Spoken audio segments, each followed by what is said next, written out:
করণদিঘির পর এবার বানারহাট। বালি পাচার রুখতে গিয়ে এবার আক্রান্ত রেভিনিউ অফিসার। প্রথমে হুমকি, তারপর মারধরের অভিযোগ। রেহাই পাননি রেভিনিউ অফিসারের সহকর্মীও।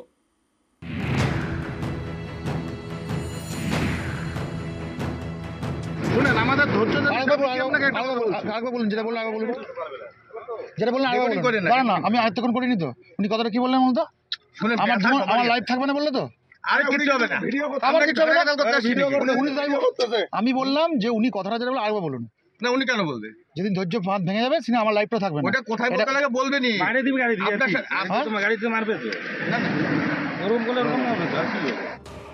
নদী থেকে বেআইনিভাবে তোলা হচ্ছে বালি এবং পাথর, তারপর লরিতে ওভারলোড করে পাচার। এই অভিযোগ পেয়ে বৃহস্পতিবার অভিযানে যান ধূপগুড়ি রেভিনিউ অফিসার অরূপ পাঠক এবং তার সহকর্মী। একটি পাথর বোঝায় লরি থামিয়ে নথি দেখতে চান, তখনই খুনের হুমকি।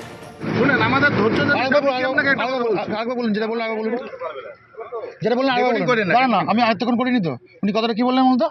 শুনেন, আমার লাইভ থাকবে না বললে তো?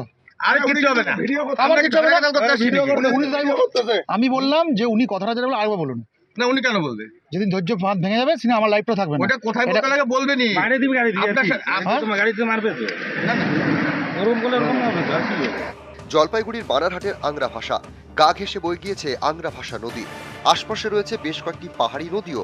এইসব নদী থেকে দিনের পর দিন বালি এবং পাথর তোলা হচ্ছে, তারপর পাচার। এই পাচার রুখতে বৃহস্পতিবার সকালে এক সহকর্মীকে নিয়ে অভিযানে যান ধূপগুড়ি রেভিনিউ অফিসার অরূপ পাঠক।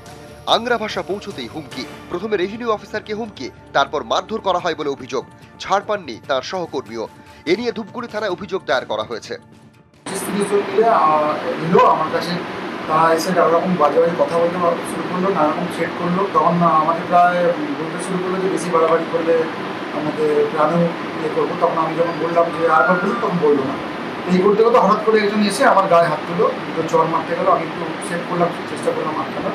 তো সেই অবস্থা আমি গাড়ি ওখান থেকে শেষ করতে পারিনি, কারণ আমার কাছে ম্যান পাওয়ার আজকে কম ছিল। তাই আমরা যে রয়্যালটি কেটে নদীর থেকে লেবার দিয়ে মাল নিয়ে আসতেছি, তো আমাদের উপরে এত কিসের অত্যাচার? অন্যান্য ডিস্ট্রিক্টের বিএলআরও কিন্তু রয়্যালটি থাকলে ছেড়ে দেয়, কিন্তু ধূপগুড়ি বিএলআরও কিন্তু রয়্যালটি থাকলে অ্যালাউ করতেছে না, আর জিএসটি থাকলে পরে অ্যালাউ করতে। তাহলে আমরা কি অবৈধ লাইনে যাব যে 300 টাকা দিয়ে কেশাব থেকে জিএসটি বিল কাটে নিয়ে আমরা তো নদীর দিকে সেটিং করে নিয়ে আসবো? আমরা তো লিগাল পথে যাচ্ছি। এর আগে বুধবার উত্তর দিনাজপুরের করণদিঘিতে পাচার রুখতে গিয়ে আক্রান্ত হন বিএলআরও। বালি পাচার আটকাতে খোয়াশপুরে যান বিএলআরও গৌর সোরেন। তখনই তার উপর হামলা হয়, মাথা ফাটে, মারধর করা হয় তার 3 সহকর্মীকেও। এই ঘটনায় 3 জনকে গ্রেপ্তার করেছে করণদিঘি থানার পুলিশ। জলপাইগুড়ি থেকে রকি চৌধুরী এবং উত্তর দিনাজপুর থেকে মুক্তা সরকার, নিউজ 18 বাংলা।